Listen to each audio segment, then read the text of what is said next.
paid the bills, so I had to go. At 15 years old, I was on my own. I grew up in this really normal, beautiful, middle-class family.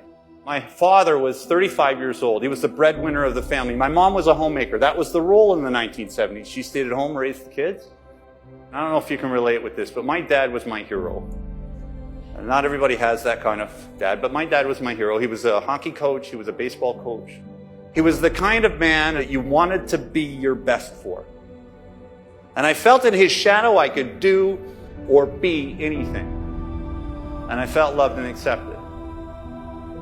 In August 1975, I remember the night the priest from the local parish came and knocked on our door, and I remember it because I remember the sound that my mom made. And it still haunts me to this day. It was a shriek, a horror.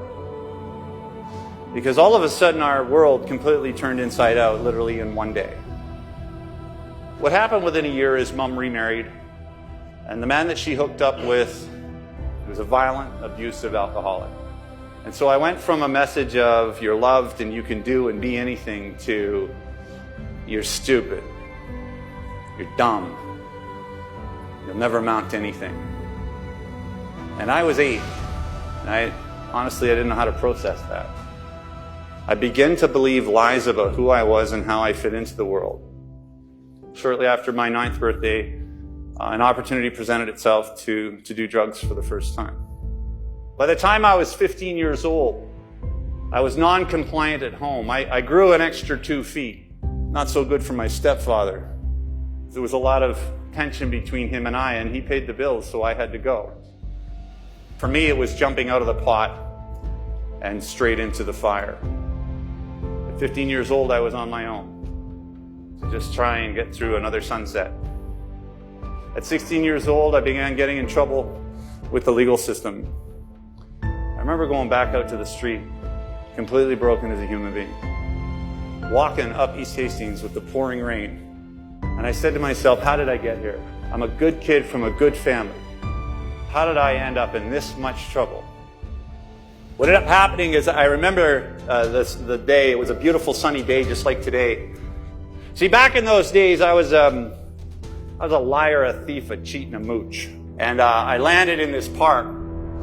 And I saddled up beside this guy sitting at a bus stop named Gus because he had a cigarette. And he gave me a cigarette. He was a really nice guy. And he gave me a couple bucks, too. But he gave me something more.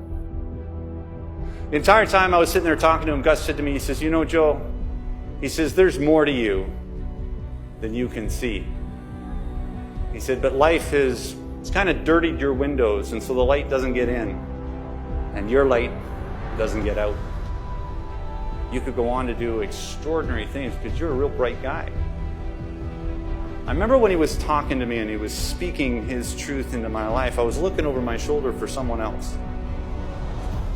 Because what stood before him did not align with his words.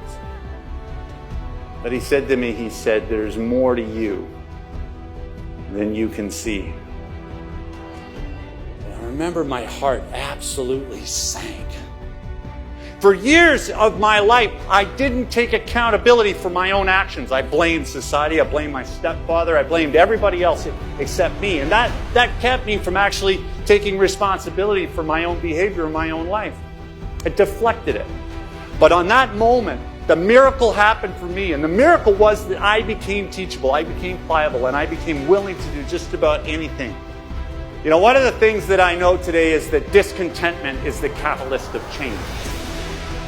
And what I mean by that, it's oftentimes not until we're backed into a corner where we become teachable, where we become willing to do something different. But you see, possibility always exists. It never goes away. It's always present.